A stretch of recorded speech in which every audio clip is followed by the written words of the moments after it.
जब धरती पर अधर्म बढ़ गया, तब देवताओं ने भगवान से प्रार्थना की। तब एक दिव्य अवतार लेने का निर्णय हुआ। प्राचीन समय में अयोध्या एक महान नगरी थी और अयोध्या में जन्म लेने वाले थे भगवान राम।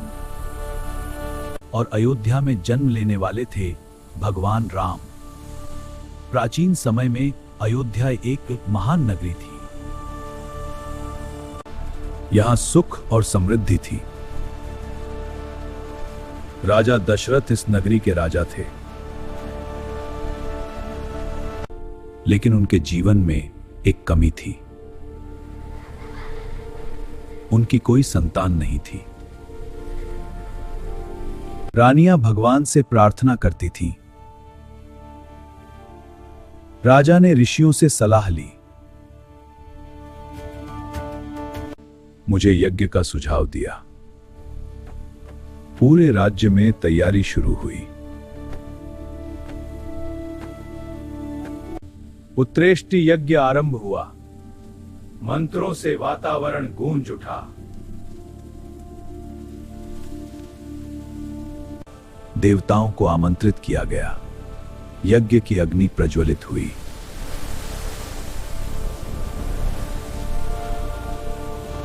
तभी चमत्कार हुआ। अग्निदेव प्रकट हुए। उन्होंने दिव्य खीर दी। खीर रानियों में बांटी गई। यज्ञ समाप्त होते ही अयोध्या में दिव्य ऊर्जा फैलने लगी। रानी कौशल्या को भीतर एक अद्भुत शांति महसूस हुई। रानी कैकेयी भगवान से आशीर्वाद मांग रही थी। सुमित्रा के चारों ओर दिव्य प्रकाश फैल गया। आकाश में शुभ नक्षत्र प्रकट होने लगे। देवता स्वर्ग से इस पावन क्षण को देख रहे थे। मानो आकाश से पुष्प वर्षा हो रही हो। सरयू नदी असाधारण रूप से शांत हो गई। पूरी अयोध्या में सुख और शांति छा गई। ऋषि वशिष्ठ ध्यान में आने वाले अवतार को महसूस कर रहे थे। भगवान को प्रणाम है। राजा दशरथ कृतज्ञता से भगवान को प्रणाम कर रहे थे। मंदिरों की घंटियां स्वयं बज उठी। आकाश में शुभ संकेत दिखाई देने लगे। महल दिव्य प्रकाश से चमक उठा। क्षण निकट था जब भगवान राम धरती पर अवतरित होने वाले थे। चैत्र मास की पवित्र सुबह आ चुकी थी। अयोध्या में एक दिव्य ऊर्जा महसूस होने लगी। महल में शुभ संकेत दिखाई देने लगे। दीपक स्वयं प्रज्वलित हो उठे। आकाश से पुष्प वर्षा होने लगी। देवता इस पावन क्षण के साक्षी बने। तभी पूरे कक्ष में दिव्य प्रकाश फैल गया और एक दिव्य बालक ने जन्म लिया। वह स्वयं भगवान विष्णु का अवतार थे, राम। रानी कौशल्या की आंखों में खुशी के आंसू आ गए। राजा दशरथ आनंद से भर उठे। पूरे महल में खुशियों की लहर दौड़ गई। राजकुमार के जन्म की घोषणा कर दी गई। अयोध्या में उत्सव शुरू हो गया। हर ओर नाच गाना और खुशियां थीं।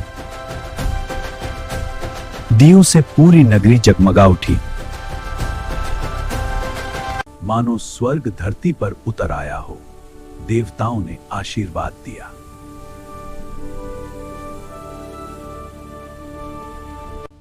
ऋषि वशिष्ठ समझ गए, अवतार आ चुका है। यह जन्म धर्म की रक्षा के लिए था। अयोध्या आनंद से झूम उठी। एक नया युग शुरू हो चुका था। धरती पर भगवान राम का अवतार हो चुका था।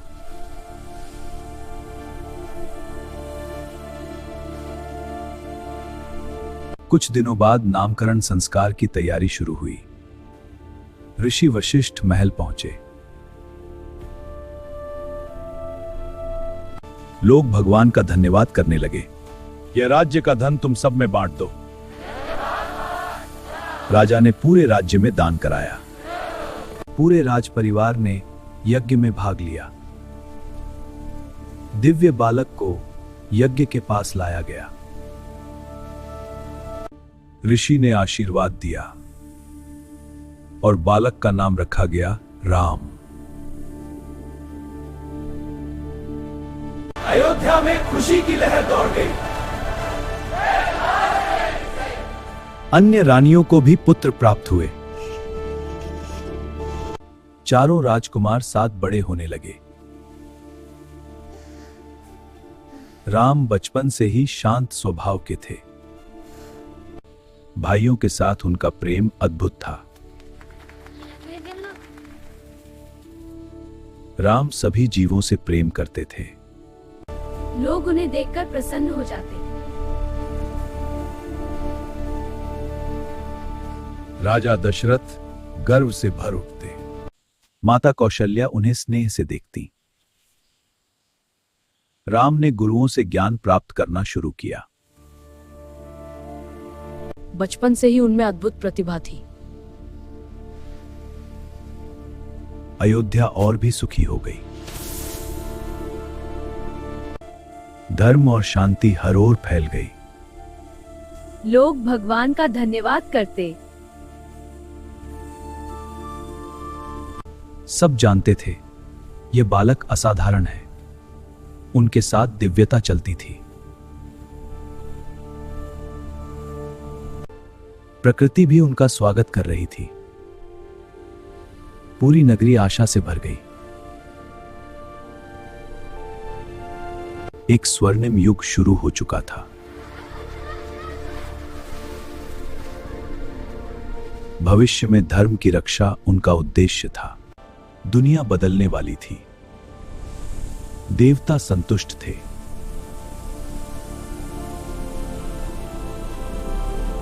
अयोध्या दिव्य प्रकाश से चमक रही थी, क्योंकि धरती पर धर्म की रक्षा करने भगवान राम आ चुके थे।